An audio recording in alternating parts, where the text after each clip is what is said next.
नहमदुहु व नसल्ली अला रसूलिहिल करीम अम्मा बाद औज़ु बिल्लाहि मिनश शैतानिर रजीम बिस्मिल्लाहिर रहमानिर रहीम रब्बि इश्रह ली सदरी व यस्सिर ली अमरी वहलुल उक़दतम मिन लिसानी यफ़क़हू क़ौली। अस्सलामु अलैकुम व रहमतुल्लाहि व बरकातुहू। कैसे हैं आप सब? इंशाअल्लाह खैर वाफ़ियत से होंगे। अल्लाह ताला आप सबको अपने हिफ्ज़-ओ-मान में रखे, आमीन सुम्मा आमीन। सूरह बक़रा लफ्ज़ी तर्जुमा। व इस और जब अख़ज़ना लिया हमने मीसाक़कुम तुमसे पुख्ता अहद, व रफ़अना और बुलंद किया फ़ौक़कुम तुम्हारे ऊपर तूर पहाड़ को, खुज़ू पकड़ो माँ जो आतैनाकुम दिया हमने तुमको, बिकुव्वतिन मज़बूती से, वज़्कुरू और याद करो मा फ़ीही जो इसमें है, लअल्लकुम ताकि तुम तत्तक़ून बच जाओ। सुम्मा फिर तवल्लई तुम फिर गए तुम मिन बाद ज़ालिका इसके बाद, फ़लौला पस अगर ना फ़ज़लुल्लाहि फ़ज़ल होता अल्लाह का अलैकुम तुम पर, व रहमतहू और उसकी रहमत, लकुम तुम हो जाते मिनल ख़ासिरीन नुकसान उठाने वालों में से। बनी इसराइल के बारे में अल्लाह ताला फरमा रहे हैं कि और जब हमने तुम्हारा पुख्ता अहद लिया और तुम्हारे ऊपर पहाड़ को बुलंद किया, पकड़ो कुव्वत के साथ जो हमने तुम्हें दिया है और जो इसमें है इसे याद करो ताकि तुम बच जाओ। फिर तुम इसके बाद फिर गए तुम, अगर अल्लाह का तुम पर फजल और उसकी रहमत ना होती तो यकीनन तुम खसारा उठाने वालों में से होते। अल्लाह ताला ने बनी इसराइल से तौरात पर अमल का अहद लेते हुए एक हैबतनाक मंजर पैदा फरमा दिया ताकि वो ये अहद दिल से करे। इस वक्त वो कोहे तूर के दामन में थे। ज़लज़ले के साथ पहाड़ इन पर झुका और साइबान की तरह इन पर साया फगन हो गया, हत्ता कि इन्हें यकीन हो गया कि वो इन पर गिरने ही वाला है, जैसा कि अल्लाह ताला ने इरशाद फरमाया सूरह अराफ में। और जब हमने पहाड़ को हिलाकर इनके ऊपर उठाया जैसे वो एक साइबान हो, और उन्होंने यकीन कर लिया कि बेशक वो इन पर गिरने वाला है, जो कुछ हमने तुम्हें दिया है इसे कुव्वत के साथ पकड़ो और जो कुछ इसमें है इसे याद करो ताकि तुम बच जाओ।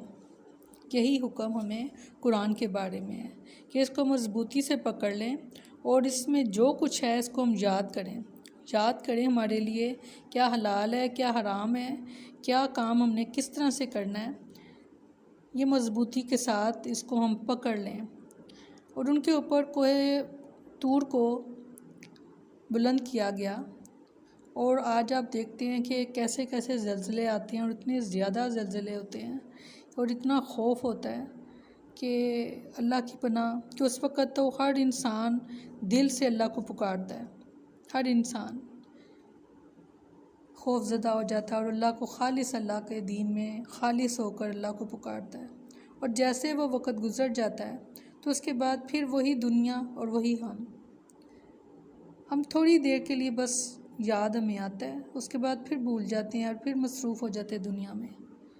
तो यही हाल बनी इसराइल ने किया था और आज मुस्लिम उम्मा जो है उसको भी इसी आयत को, ये देखिए कुरान की जो आयत हैं ये सिर्फ़ ये पहले लोगों के किस्से और कहानियों के तौर पर नहीं आपने सुनना और ना आपने इस तरह इसको लेना कि ये पहले लोगों के किस्से हैं।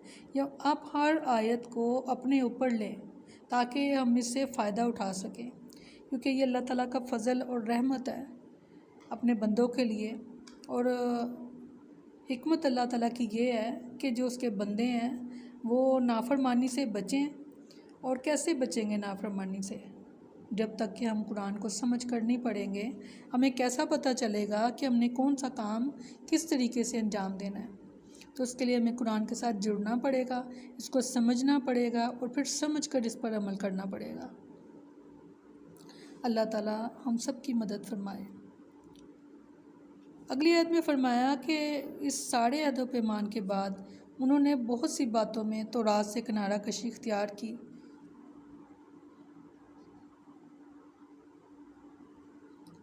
चुनांचे उन्होंने तौरात में तहरीफ की, यानी तब्दीली की, जैसे हमने आयत पढ़ी हैं पीछे भी कि वो किस तरह से आयत को बदल देते थे उनके मुकाम से। फिर इसकी आयत को छुपाया, अम्बिया के काम की नाफरमानी की, बास इस्तग़फ़ार, अम्बिया को कत्ल किया, इस्तग़फ़ार। और फिर अल्लाह ताला ने इन पर नेमतों के इन्होंने मुशाहदे भी किए खुद, और اس کے باوجود موسیٰ علیہ السلام پر بار بار اعتراض کیے، ان کی حکم عدولی کی، انہیں سخت ایذا پہنچائی۔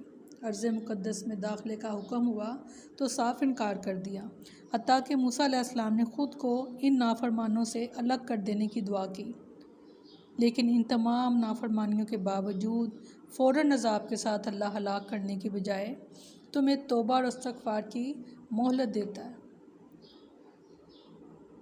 اللہ تعالیٰ کی یہ حکمت، یہ اس کی سنت ہے کہ وہ مہلت دیتا ہے ہر انسان کو، بے شک وہ اس کا فرما بردار ہے یا وہ نافرمان ہے۔ اللہ تعالیٰ اس کو مہلت دیتا ہے حجت قائم کرنے کے لیے، کہ کہیں انسان یہ نہ کہہ دے کہ اللہ مجھے ٹائم مل جاتا تو میں ضرور تیری پیروی کرتا، تیری تابعہ داری کرتا۔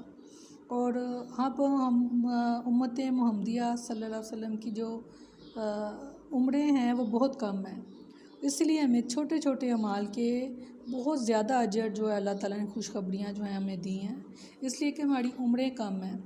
تو آپ صلی اللہ علیہ وسلم نے فرمایا کہ جس شخص کو 60 یا 70 سال عمر دی گئی تو اس کے لیے پھر سارے جو اس کے بہانے ہیں وہ ختم ہیں، سارے عذر ختم ہیں۔